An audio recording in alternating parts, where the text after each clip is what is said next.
അതാ കിതാബുകളിൽ പറയുന്നു, കുറെ കാര്യങ്ങൾ, 18 കാര്യങ്ങൾ ഏതെങ്കിലും ഒരു പുരുഷനോ ഒരു സ്ത്രീക്കോ ഉണ്ടായാൽ ആ പുരുഷന് ആ സ്ത്രീക്ക് ദാരിദ്ര്യം അകന്നു പോവുകയില്ല.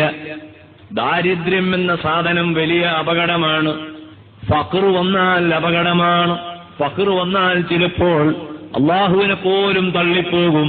എന്നാൽ ഫഖർ വരുന്ന, ദാരിദ്ര്യം വരുന്ന 18 കാര്യങ്ങൾ കിതാബിൽ പറയുന്നു. ഒന്ന്, കസറത്തുൻ നൗം, ഉറക്കത്തെ വർദ്ധിപ്പിച്ചാൽ അവൻ എത്ര മുതലാളിയായാലും ശരി അവന്റെ ദാരിദ്ര്യം തീരുകയില്ല. കിതാബുകളിൽ പറയുന്നു, മഗ്രിബ് ഇശാഇന്റെ ഇടയിൽ ഒരാൾ ഉറങ്ങിയാൽ ആ ഉറക്കം കൊണ്ട് മനുഷ്യന് ഭ്രാന്ത് വരാൻ സാധ്യതയുണ്ട്. ഉറങ്ങാൻ പറ്റാത്ത സന്ദർഭങ്ങളുണ്ട്, ഉറങ്ങാൻ പറ്റിയ സന്ദർഭങ്ങളുണ്ട്. ഉറങ്ങാൻ പറ്റിയ നല്ല സമയമാണ് ളുഹറിന് മുൻപ് അല്പം ഉറങ്ങൽ. അപ്പോൾ ഉറക്കത്തെ വർദ്ധിപ്പിച്ചാൽ ദാരിദ്ര്യം വരും. 2, അന്നവും ഉരിയാന, ശരീരത്തിൽ തീരെ വസ്ത്രമില്ലാതെ ഉറങ്ങൽ. ഒരു തുണിയും ശരീരത്തിൽ അണിയാതെ ഉറങ്ങിയാൽ അത് മനുഷ്യന് ദാരിദ്ര്യം ഉണ്ടാക്കും. മറ്റൊന്ന്, അൽ അക്ലു ജുനൂബ, ഭാര്യയും ഭർത്താവും ലൈംഗികമായി ബന്ധപ്പെട്ടു, അല്ലെങ്കിൽ ശുക്ലം സ്ഖലിച്ചു സ്വപ്നത്തിൽ. എന്നാൽ ജനാബത്താണല്ലോ, ആ ജനാബത്തുണ്ടായിട്ട് കുളിക്കാതെ ആരെങ്കിലും ഭക്ഷണം കഴിച്ചാൽ ആ മനുഷ്യന് ദാരിദ്ര്യം വന്നുകൂടുന്നതാണ്. ഏതെങ്കിലും ഒരാൾക്ക് ജനാബത്തുണ്ടായ ഉടനെ കുളിക്കൽ നിർബന്ധമില്ല. അടുത്ത നിസ്കാരത്തിന്റെ സമയത്തിന് മുൻപ് അടുത്ത നിസ്കാരം ഖളാ ആകാത്ത രൂപത്തിൽ കുളിക്കലേ നിർബന്ധമുള്ളൂ. ഒരു ദാരിദ്ര്യവും എനിക്ക് തരരുത് എന്ന ആഗ്രഹം നമ്മളെ കൽബിലുണ്ടാകണം. ജനാബത്തോടുകൂടി ഭക്ഷണം കഴിച്ചാൽ ദാരിദ്ര്യമാണ്.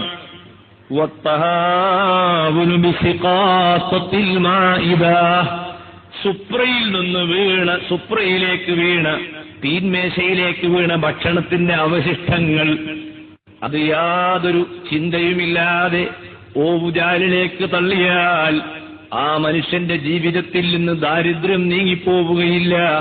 സഹോദരിമാർ മനസ്സിലാക്കണം, നിലത്ത് വീഴുമ്പോഴേക്ക് കളയരുത്. ഇതുപോലത്തെ ഒരു ചെറിയ ഭക്ഷണത്തിന് വേണ്ടി പട്ടിണി കിടക്കുന്ന എത്ര ആളുകൾ ദുനിയാവിലുണ്ടെന്ന് അറിയുമോ? വക്കൻസുൽ ബൈത്തി ബില്ലൈലി, രാത്രിയിൽ വീട് അടിച്ചു വാരുന്നത് ഒരാൾ പതിവാക്കിയാൽ ആ മനുഷ്യന്റെ ജീവിതത്തിൽ നിന്ന് ദാരിദ്ര്യം നീങ്ങുകയില്ല.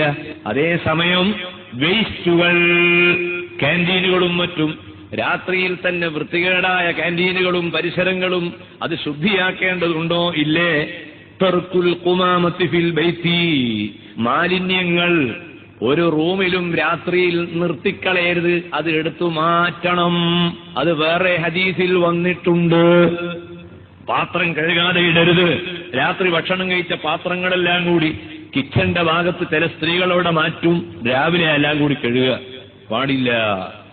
രാത്രി ഉപയോഗിച്ച ഭക്ഷണം രാത്രിയിൽ തന്നെ കഴുകി വൃത്തിയാക്കണം. അതുപോലെ വൽ മസിയു അമാമൽ മശായിഖി, ഉസ്താദുമാരെ മുന്നിൽ അറിയാതെ നടന്നു പോകരുത്. നടക്കുമ്പോ എപ്പോഴും മുന്നിൽ ഉസ്താദാണ്, ആലിമാണ് നടക്കേണ്ടത്. ബഹുമാനപ്പെട്ട സിദ്ദീഖ് റളിയല്ലാഹു അൻഹുവും ആ സിദ്ദീഖിന്റെ കൂടെ കുറെ കാരണവന്മാരും മദീനയിലൂടെ ഇങ്ങനെ നടന്നു നീങ്ങുമ്പോൾ അഷ്റഫുൽ ഖൽഖ് സല്ലല്ലാഹു അലൈഹി വസല്ലമ അവരെ ഉണർത്തുന്നു. ആരാണ് ആ കാണുന്നത്? അത് ഈ ലോകത്ത് സൂര്യൻ ഉദിച്ച ജനവിഭാഗങ്ങളിൽ നിന്ന് അള്ളാഹു പൊരുത്തപ്പെടുന്ന അമ്പിയാക്കൾ കഴിച്ചാൽ ഏറ്റവും മഹത്വമുള്ളത് സിദ്ദീഖുൽ അക്ബറാണ്. ആ സിദ്ദീഖ് റളിയല്ലാഹു അൻഹുവിന്റെ മുൻപിൽ നിങ്ങൾ നടക്കല്ലേ. ഉസ്താദുമാരുടെ മുൻപിൽ ശിഷ്യന്മാര് നടക്കരുത് എന്ന് അവരോട് കൽപ്പനയുണ്ടെങ്കിലും ഏതെങ്കിലും ഒരാൾ അങ്ങനെ നടന്നാൽ ഉസ്താദ് തടയണ്ട. കാരണം അങ്ങനെ തടഞ്ഞാൽ അത് അയാൾക്ക് ഒരു കറാഹത്ത് സമ്മാനിക്കും. അതേസമയം അദബ് പഠിപ്പിച്ചു കൊടുക്കണം. ബാപ്പയും മക്കളും നടന്നു പോകുമ്പോൾ മക്കൾ പിന്നിൽ നടക്കണം. മുന്നിൽ നടക്കുന്ന മക്കളെ ബാപ്പ അങ്ങോട്ട് പിന്നിലാക്കണം. ചെറിയ ശിഷ്യന്മാര് മുന്നിൽ നടക്കുമ്പോൾ ബാപ്പ ശിഷ്യന്മാരോട് പറയണം പിന്നിൽ നടന്നോ. അവര് വളർന്നു വലുതായതിനു ശേഷം ഉസ്താദിന്റെ മുൻപിൽ നടക്കുന്നുവെങ്കിൽ പിന്നെ അദബ് പഠിപ്പിക്കേണ്ട ആവശ്യമില്ല. കിട്ടേണ്ട കുരുത്തക്കേട് ഒന്നിച്ചവർ വാങ്ങിയാൽ മതി. അതുപോലെ മനുഷ്യന് ദാരിദ്ര്യമുണ്ടാകുന്ന മറ്റൊരു കാര്യമാണ് നിദാഉൽ വാലിദൈനി ബിസ്മിഹിമാ, ഉമ്മാന്റെ പേര് വിളിക്കൽ, ബാപ്പാന്റെ പേര് വിളിക്കൽ. ബാപ്പന്റെ പേര് വിളിക്കരുത്, ഉമ്മാന്റെ പേര് വിളിക്കരുത്. അത് അദബുകേടാണ്. നിന്റെ ജീവിതത്തിൽ നിന്ന് ദാരിദ്ര്യം പോവുകയില്ല. മറ്റൊന്ന് അത്തഹാബുൽ സ്വലാഹ്, നിസ്കാരത്തിന്റെ സമയമായിട്ട് നിസ്കരിക്കാതെ നീ ഇങ്ങനെ അയിലുമരിട്ട് നടക്കുകയാണ്. നിസ്കാരത്തിന്റെ വിഷയം ശ്രദ്ധയില്ലാത്ത പെണ്ണേ, നിനക്ക് സ്വർഗം ലഭിക്കുകയില്ല. നീ വയല് കേട്ടതുകൊണ്ട് കാര്യമില്ല. നിസ്കാരത്തിന്റെ സമയമായാൽ നിസ്കരിക്കണം. ഒരാൾ അയാളെ ശരീരത്തിൽ ധരിച്ച വസ്ത്രം തുന്നേണ്ടി വന്നപ്പോൾ ആ വസ്ത്രം ശരീരത്തിൽ നിന്ന് അഴിക്കാതെ തുന്നിയാൽ, അഴിച്ചു മാറ്റാതെ ശരീരത്തിൽ വെച്ചുകൊണ്ട് ആ വസ്ത്രം തുന്നിയാൽ ദാരിദ്ര്യം വരും.